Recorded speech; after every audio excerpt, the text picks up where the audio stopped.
Hello everyone, I am Nisha Lamba and I welcome you all to our channel Unacademy judiciary. और मैं आपके सामने एक बार फिर से हाजिर हूँ एक और लेटेस्ट लीगल अपडेट के साथ। आज की वीडियो में हम मुस्लिम लॉ का एक इंपॉर्टेंट पॉइंट डिस्कस करेंगे जो आज मैं आपके लिए जजमेंट लेकर आई हूँ। This judgment is basically on तलाक अहसन एंड तलाकुल बिद्दत।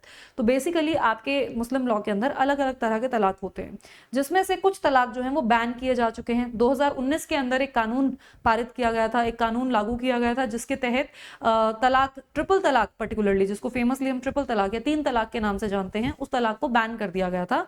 और अगर आज के समय में अगर कोई भी मुस्लिम पति अपनी पत्नी को ट्रिपल तलाक के जरिए तलाक देता है तो फिर महिला जो है वो एफआईआर फाइल कर सकती है पति के खिलाफ, और वो उस केस को मतलब उस केस में वो जो तलाक है वो भी मान्य नहीं होता है। राइट, तो महिला की प्रोटेक्शन के लिए इस तरह का कानून बनाया गया था 2019 में। अब सवाल ये उठता है कि क्या ये जो लॉ बनाया गया था, क्या ये तलाक अहसन के ऊपर भी लागू होगा? तो जो बॉम्बे हाईकोर्ट है उसके सामने इसी तरह का केस आया था जिसके अंदर एक महिला को तलाक अहसन के तहत तलाक दिया गया था, और उसने अपने हस्बैंड और साथ ही साथ अपने ससुराल वालों के खिलाफ एफआईआर फाइल कर दी। तो दूसरा सवाल जो आपके साथ मैं आज की इस वीडियो में डिस्कस करूंगी वो ये कि अगर आप अपने हस्बैंड के खिलाफ एफआईआर फाइल करते हैं 2019 के कानून के तहत, तो फिर क्या ये एफआईआर हस्बैंड के रिलेटिव्स, मतलब जो आपके सास ससुर हैं, ससुराल वाले हैं, क्या उनके खिलाफ भी ये एफआईआर फाइल की जा सकती है? क्या यहाँ पर सेक्शन 34 आईपीसी लग जाता है?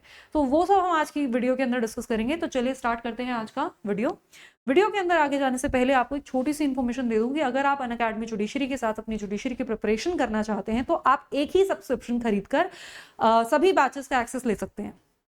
तो जितने भी बैचेस हमने पहले लॉन्च किए, आपके आने से पहले, आपके आने के बाद जो बैचेस लॉन्च होंगे, उन सभी का एक्सेस आपको मिल जाएगा। आप पुराने बैचेस के रिकॉर्डेड क्लासेस देख सकते हैं, आप अपकमिंग बैचेस के लाइव और रिकॉर्डेड दोनों देख सकते हैं।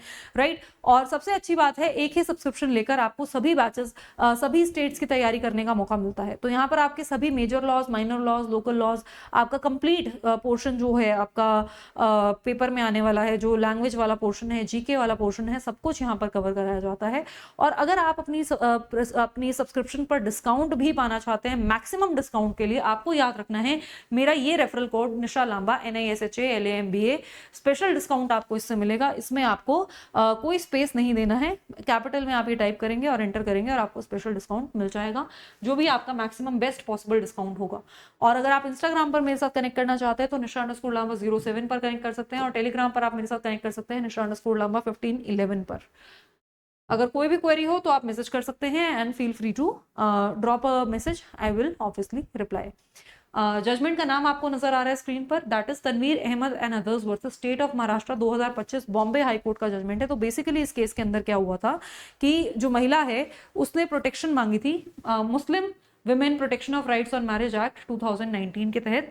उसका कहना था, अब देखो ये जो लॉ बनाया गया था, मैंने आपको बताया ये लॉ बनाया गया था साल 2019 के अंदर, ठीक है। और इसका उद्देश्य क्या था? ट्रिपल तलाक, जो इंस्टेंट ट्रिपल तलाक दिया जाता है ना, तलाक तलाक तलाक करके, तो या फिर आई तलाक यू 3 टाइम्स, इस तरह से बोल के तलाक अगर दिया जाता है तो वो तलाक जो होता है वो इंस्टेंटेनियस होता है, मतलब इमीडिएटली तलाक हो गया और वो तलाक वापस भी नहीं लिया जाता है, तो शादी जो है वो वहीं खत्म हो जाती है। अब वो हस्बैंड जो है उस चीज को ठीक नहीं कर सकता है, इसको हम तलाक बिद्दत कहते हैं। तो ये जो तलाक है इसको बैन कर दिया गया था मुस्लिम्स के, जो मुस्लिम महिलाएं हैं उनके राइट्स को प्रोटेक्ट करने के लिए। राइट, अदरवाइज जो हस्बैंड अगर मान लो गुस्से में 3 बार तलाक बोल दे और उसके बाद उस पत्नी के साथ दोबारा रहना चाहे, तो फिर उस केस में जो लॉ था वो बहुत ज्यादा वुमेन के फेवर में नहीं था। वुमेन को हलाला के थ्रू होकर गुजरना पड़ेगा कि वुमेन को पहले किसी और से दूसरी शादी करनी पड़ेगी, दूसरी शादी करके उसके साथ शादी को जो है वो मतलब उसमें उसको कॉन्ज्यूमेट करनी पड़ेगी। वो शादी कॉन्ज्यूमेट करने के बाद अगर वो शादी में तलाक हो जाता है फिर वो वापस इस हस्बैंड से शादी कर सकती है। तो उसमें जो महिलाओं की स्थिति थी वो काफी बदतर होती जा रही थी, मतलब वो काफी खराब हो रही थी, और इस वजह से महिलाएं जो हैं वो वल्नरेबल सोसाइटी में वल्नरेबल हो रही थी काफी ज्यादा। उनके राइट्स को प्रोटेक्ट करने के लिए ये कानून पास किया गया था ताकि महिलाओं को मर्दों के गुस्से का एक विक्टिम ना बनना पड़े। Right, and that is why जो तलाक है अब बैन हो चुका है कंप्लीटली, और इसको इस्लामिक प्रैक्टिस के अंदर भी बहुत अच्छी नजरों से नहीं देखा जाता था। राइट, तो दैट इज वाई इसके ऊपर ये जो लॉ है ये बैन, अगर मान लो आज के समय में भी कोई ट्रिपल तलाक देता है तो एफआईआर फाइल की जा सकती है उसके खिलाफ। बट क्या ये बाकी सभी तलाकों के ऊपर भी लागू होता है? क्योंकि इस्लाम के अंदर अगर आप देखेंगे, मुस्लिम लॉ के अंदर, तो बहुत सारे तरह के तलाक हैं। ठीक है, तो क्या हर तलाक के ऊपर ये अप्लाई होगा, तो वही हम डिस्कस करेंगे। तो उससे पहले मैं आपको बता देती हूँ फैक्ट्स इस केस के अंदर। तो बेसिकली हुआ क्या, एक कपल की शादी होती है 2022 में, और फिर वो अलग अलग शहरों में कुछ महीनों के लिए रहते हैं, बट बाद में फिर उनकी मैरिटल डिसएग्रीमेंट्स होनी शुरू हो जाती हैं। तो इस वजह से जो हस्बैंड है वो उसको सिंगल तलाक दिसंबर 2023 के अंदर अपनी कुछ विटनेसेस के सामने उसको तलाक दे देता है, राइट। दिसंबर 2023 में एक सिंगल तलाक वो अपनी वाइफ को देता है, और साथ में वहां पर विटनेसेस भी होते हैं, और फिर उसके बाद वो उसको एक फॉर्मल नोटिस भी भिजवा देता है। अब उसके बाद आप जब इसको हम बोलते हैं तलाक अहसन। आप एक बार तलाक दे दिया आपने, और 90 दिन तक अगर आप उसको मैरिज को कोहैबिटेट नहीं करते, मतलब कोई सेक्सुअल रिलेशन नहीं बनता है आप लोगों के बीच में, कोई कोहैबिटेशन रिज्यूम नहीं होती है for a period of 90 days, तो 90 डेज का वेटिंग पीरियड ओवर होने के बाद जो आपका डिवोर्स है वो इफेक्टिव हो जाता है। तो 90 दिन, मतलब अगर आपने इस दिन तलाक दिया, इस दिन से जब तक आपके 90 दिन पूरे नहीं होते हैं तब तक आप तलाक को वापस ले सकते हैं। तो मतलब आपको एक कूलिंग पीरियड मिल जाता है, कूलिंग ऑफ पीरियड, जिस दौरान आप चाहें तो आप वापस से रिकंसाइल कर सकते हैं, मतलब आप वापस से समझौता कर सकते हैं, वापस से तलाक को खत्म कर सकते हैं, राइट। बट अगर आप ये जो 90 दिन का पीरियड जाने देते हैं, इस दौरान ना तो आप कोई सेक्सुअल इंटरकोर्स करते हैं, ना आप तलाक को वापस लेते हैं, ना आप समझौता करते हैं, तो फिर उस केस में इस दिन आपका जो तलाक है वो फाइनल हो जाता है, और इसके बाद ये तलाक इर्रेवोकेबल बन जाता है। तो यहां पर इस पर्टिकुलर डे पे जाके ये तलाक इर्रेवोकेबल बनता है, लेकिन इससे पहले ये तलाक रेवोकेबल होता है। ये जो फेज है, इस दौरान दिस तलाक इज रेवोकेबल। तो जब ये रेवोकेबल है मतलब आप उसको वापस ले सकते हैं। तो इस दौरान इसको हम कहते हैं तलाक अहसन। ये जो तलाक है ये एक वैलिड फॉर्म ऑफ तलाक है, मतलब इस तलाक को आप इलीगल नहीं कह सकते हैं। लेकिन इस पर्टिकुलर केस में जो वाइफ थी उसकी कंटेंशन ये थी कि जो ये तलाक दिया गया वो इर्रेवोकेबल था और इसलिए इलीगल था, और इस वजह से 2019 के कानून के तहत उसने FIR फाइल कर दी, और उसने ये भी कहा कि उसके इन लॉज भी इस डिसीजन का पार्ट थे, इस फैसले में भागीदार थे, इस वजह से उनके खिलाफ भी FIR उसने फाइल कर दी, और उनकी भी इक्वल जिम्मेदारी है। तो हस्बैंड ने कहा कि मैंने यहाँ पर जो तलाक इस पत्नी को दिया था वो तलाक अहसन था, जो कि एक वैलिड तलाक है, जो कि मुस्लिम लॉ के अंदर अलाउड है।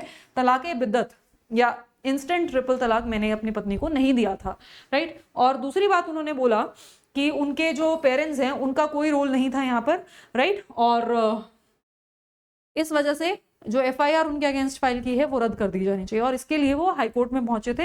हाईकोर्ट के सामने उनकी गुहार यही थी कि FIR गलत है, उसको रद्द कर दिया जाना चाहिए, राइट। तो कोर्ट ने यहाँ पर क्या क्या चीजें ऑब्जर्व की। कोर्ट ने सबसे पहले तो यही कहा कि जो ये लॉ पास किया गया था महिलाओं की प्रोटेक्शन के लिए, मैरिज में महिलाओं को के साथ कुछ भी ऐसा गलत ना हो, तो वो उसको प्रोटेक्ट करने के लिए लॉ पास किया गया था। तो ये उन्हीं तलाकों के लिए है जो इंस्टेंटली होते हैं, मतलब इमीडिएटली, जिसमें कोई मौका नहीं मिलता रिकंसाइल करने का, मतलब कोई कूलिंग ऑफ पीरियड नहीं है कि बस तलाक दे दिया, तलाक देते ही शादी खत्म है। तो सिर्फ वो वाला तलाक बैन किया गया है जो इंस्टेंटेनियस और इर्रेवोकेबल होता है। लेकिन तलाक अहसन इसके अंदर नहीं आता है, क्योंकि तलाक अहसन के अंदर तो आपको सफिशिएंट टाइम मिलता है, सफिशिएंट कूलिंग ऑफ पीरियड मिलता है, राइट। दूसरी चीज जो यहाँ पर कोर्ट ने डिस्कस की थी वो ये कि इवन इफ तलाक बिद्दत भी अगर होता, ट्रिपल तलाक भी अगर होता, तो इन लॉज के अगेंस्ट फाइल नहीं हो सकता है वो केस, वो सिर्फ हस्बैंड के अगेंस्ट फाइल हो सकता है, ठीक है। अगर ट्रिपल आपको कोई मतलब अगर कोई मुस्लिम हस्बैंड अपनी वाइफ को ट्रिपल तलाक देता है, और वाइफ जो है वो हस्बैंड के खिलाफ केस फाइल करना चाहे वो कर सकती है, बट अपने ससुराल वालों के खिलाफ केस फाइल नहीं कर सकती। क्यों? यहाँ पर कोर्ट ने कहा सेक्शन 34 IPC, या आज के समय में आप बोलो सेक्शन 3 सबसेक्शन 5 ऑफ BNS, वो यहाँ पर नहीं लगेगा। क्यों नहीं लगेगा? क्योंकि ये जो कॉमन इंटेंशन है वो यहाँ पर नहीं होती है। कैसे होगी? मतलब हस्बैंड तलाक दे रहा है तो हस्बैंड तो तलाक दे सकता है ना, उसमें बाकी सबकी कॉमन इंटेंशन थोड़ी ना हो सकती है।